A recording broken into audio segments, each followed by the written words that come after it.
Il y a une phrase que j'entends souvent, voire quasiment tout le temps.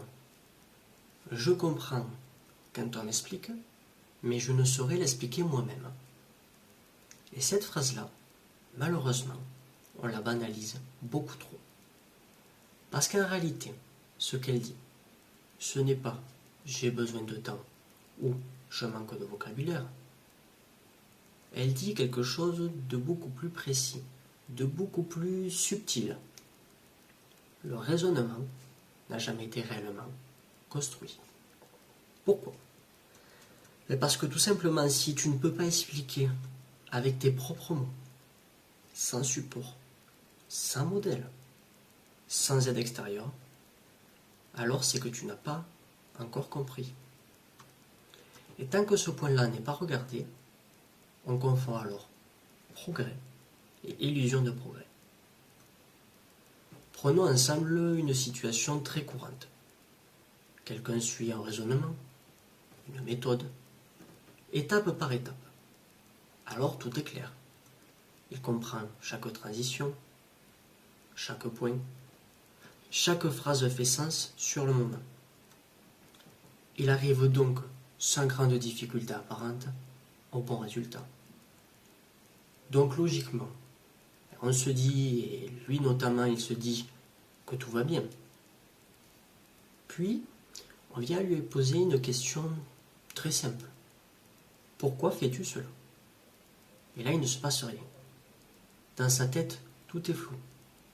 Un gros blanc. Le vide. Il ne sait plus quoi faire. Pas parce que la personne est stupide, pas parce qu'elle n'a rien compris. C'est qu'il ne sait pas par où commencer. Alors, que se passe-t-il concrètement? Il hésite. Il cherche ses mots. Il a même le regard perdu. Il vient même à dire des phrases complètement vagues, du style parce que on m'a dit que c'est comme cela que je l'ai vu.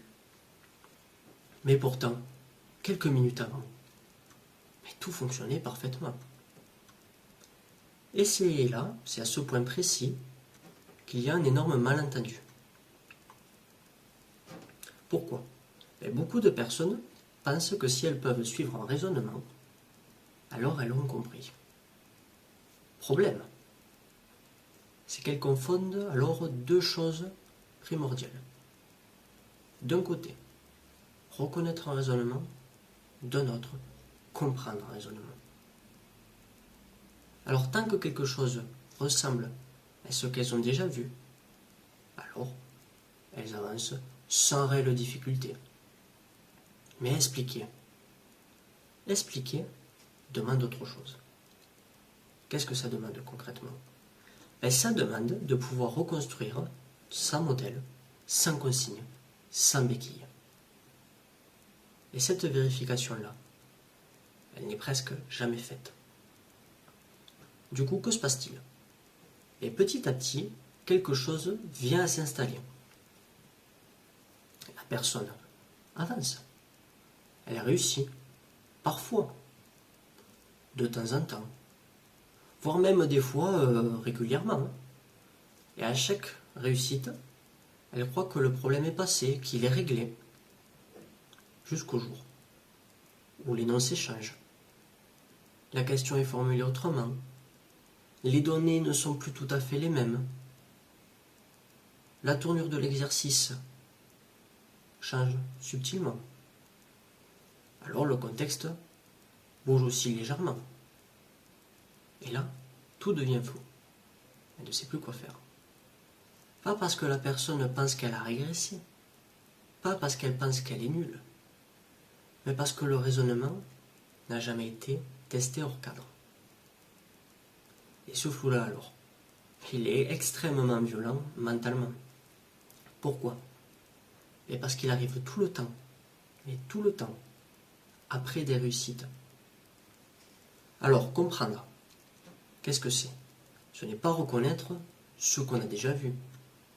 Ce n'est pas avancer tant que le terrain semble familier, ou est exactement le même. C'est pouvoir alors expliquer sans support, sans récitation, sans modèle, et surtout sans aide. Tant que ce point-là n'est pas vérifié, alors la compréhension reste totalement fragile.